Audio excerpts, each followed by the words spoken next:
Murdoch's Rath. There was not a nicer boy in all Ireland than Pat, and clever at his trade too, if only he'd had one. But from his cradle he had learnt nothing. Small blame to him with no one to teach him. So when he came to years of discretion, he earned his living by running messages for his neighbours, and Pat could always be trusted to make the best of a bad bargain, and bring back all the change, for he was the soul of honesty and good nature. It's no wonder, then, that he was beloved by everyone, and got as much work as he could do. And if the pay was but fitted the work, he'd have been mighty comfortable.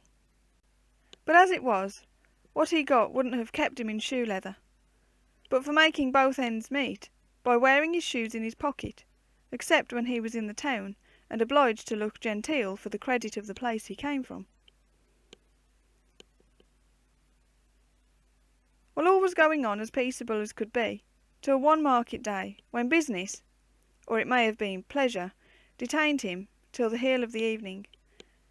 And by nightfall, when he began to make the road short in good earnest, he was so flustered rehearsing his messages, to make sure he'd forgotten nothing, that he never bethought himself to leave off his brogues, but tramped on, just as if shoe leather were made to be knocked to bits on the King's highway.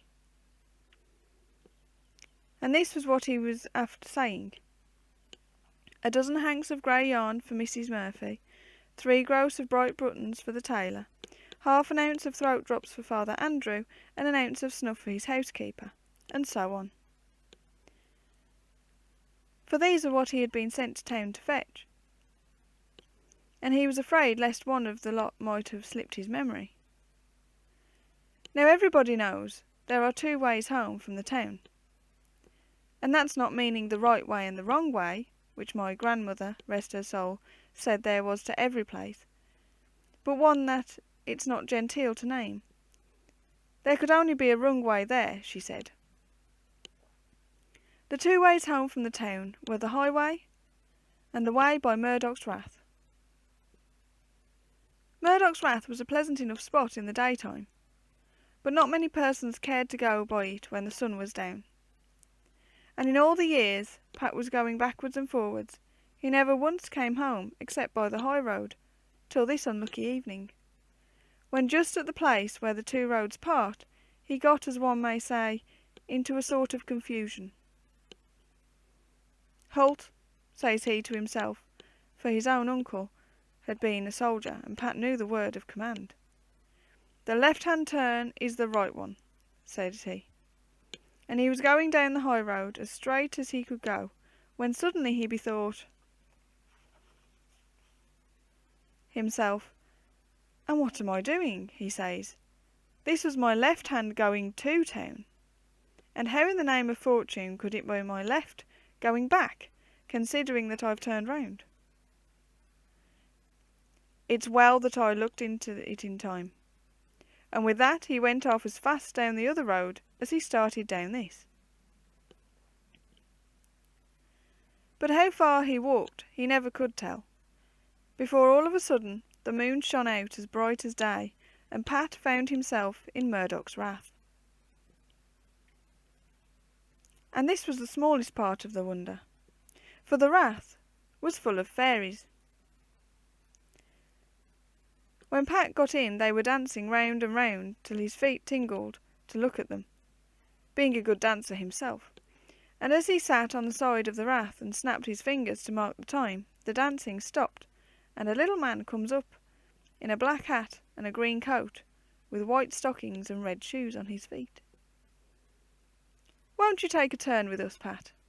says he, bowing till he nearly touched the ground, and indeed he had not far to go, for he was barely 2 feet tall. "Don't say it twice, sir," says Pat. "It's myself will be proud to foot the floor with ye." And before you could look round, there was Pat in the circle dancing away for bare life. At first his feet felt like feathers for lightness, and it seemed as if he could have gone on forever. But at last he grew tired, and would have liked to stop, but the fairies would not, and so they danced on and on. Pat tried to think of something good to say, that he might free himself from the spell, but all he could think was, a dozen hanks of grey yarn for Mrs. Murphy, 3 gross of bright buttons for the tailor, half an ounce of throat drops for Father Andrew, and an ounce of snuff for his housekeeper, and so on. And it seemed to Pat that the moon was on the one side of the Rath when they began to dance, and on the other side when they left off, but he could not be sure after all that going round. One thing was plain enough: he danced every bit of leather off the soles of his feet, and they were blistered so that he could hardly stand. But all the little folk did was to stand and hold their sides with laughing at him. At last the one who spoke before stepped up to him, and, "Don't break your heart about it, Pat," says he. "I'll lend you my own shoes till the morning, for you seem to be a good-natured sort of a boy." Well, Pat looked at the ferryman's shoes, that were the size of a baby's, and he looked at his own feet, but not wishing to be uncivil, "Thank ye kindly, sir," says he, "and if your honour'll be good enough to put them on for me, maybe you won't spoil the shape." For he thought to himself, small blame to me if the little gentleman can't get them to fit. With that he sat down on the side of the Rath, and the ferryman put on the shoes for him, and no sooner did they touch Pat's feet that they became altogether a convenient size, and fitted him like wax. And more than that, when he stood up he didn't feel his blisters at all.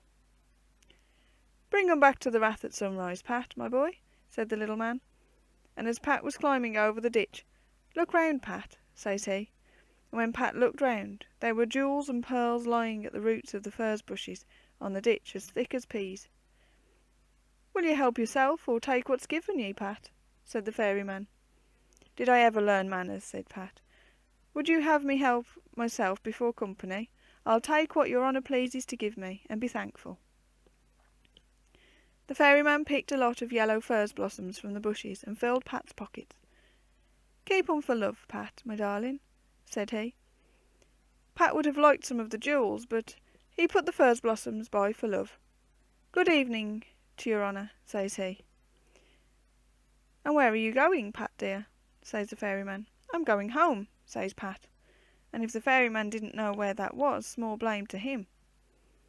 "Just let me dust them shoes for ye, Pat," says the ferryman, and as Pat lifted up each foot, he breathed on it and dusted it with the tail of his green coat. "Home," says he, and when he let go, Pat was at his own doorstep before he could look round, and his parcels safe and sound with him. Next morning he was up with the sun, and carried the ferryman's shoes back to the Rath. As he came up, the little man looked over the ditch. "The top of the morning to you, your honour," says Pat. "Here's your shoes." "You're an honest boy, Pat," said the little gentleman. "It's inconvenienced I am without them, for I have but the one pair. Have you looked at the yellow flowers this morning?" he says. "I have not, sir," said Pat. "I'd be loath to deceive you. I came off as soon as I was up." "Be sure to look when you get back, Pat," said the ferryman, "and good luck to ye." With which he disappeared, and Pat went home. He looked for the furze blossoms, as the ferryman had told him, and there's not a word of truth in this tale if they weren't all pure gold pieces. Well now, Pat was so rich, he went to the shoemaker to order another pair of brogues, and being a kindly gossiping boy, the shoemaker soon learnt the whole story of the ferryman and the Rath. And this so stirred up the shoemaker's greed that he resolved to go the very next night himself to see if he could not dance with the fairies, and have like luck. He found his way to the Rath all correct, and sure enough the fairies were dancing, and they asked him to join. He danced the soles off his brogues as Pat did, and the ferryman lent him his shoes and sent him home in a twinkling. As he was going over the ditch, he looked round and saw the roots of the furze bushes glowing with precious stones, as if they had been glowworms. "Will you help yourself, or take what's given ye?" said the ferryman. "I'll help myself, if you please," said the cobbler, for he thought, If I can't get more than Pat's brought home, my fingers must all be thumbs. So he drove his hands into the bushes, and if he didn't get plenty, it wasn't for want of grasping. When he got up in the morning, he went straight to the jewels, but not a stone of the lot was more precious than a roadside pebble. I ought not to look till I come from the Rath, said he. It's best to do like Pat all through. But he made up his mind not to return the fairyman's shoes. Who knows the virtue that's in them, he said. So he made a small pair of red leather shoes, as like them as could be, and he blackened the others upon his feet that the fairies might not know them, and at sunrise he went to the Rath. The fairyman was looking over the ditch as before. "Good morning to you," said he. "The top of the morning to you, sir," said the cobbler. "Here's your shoes," and he handed him the pair that he had made, with a face as grave as a judge. The fairyman looked at them, but he said nothing, though he did not put them on. "Have you looked at the things you got last night?" says he.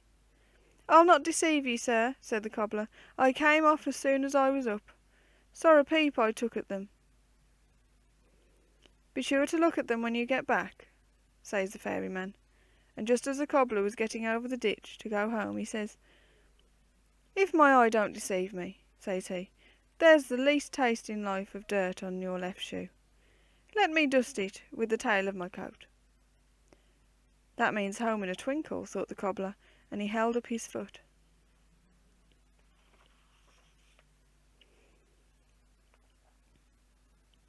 The fairyman dusted it, and muttered something.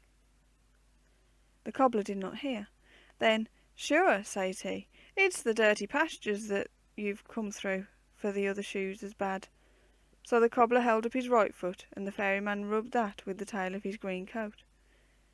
When all was done, the cobbler's feet seemed to tingle, and then to itch, and then to smart, and then to burn, and at last he began to dance, and he danced all round the Rath, the fairyman laughing and holding his sides, and then round and round again, and he danced till he cried out with weariness, and tried to shake the shoes off, but they stuck fast. And the fairies drove him over the ditch, and through the prickly furze bushes, and he danced away. Where he danced to, I cannot tell you. Whether he ever got rid of the fairy shoes, I do not know. The jewels never were more than wayside pebbles, and they were swept out when his cabin was cleaned, which was not too soon, you may be sure. All this happened long ago, but there are those who say that the covetous cobbler dances still, between sunset and sunrise, round Murdoch's Rath.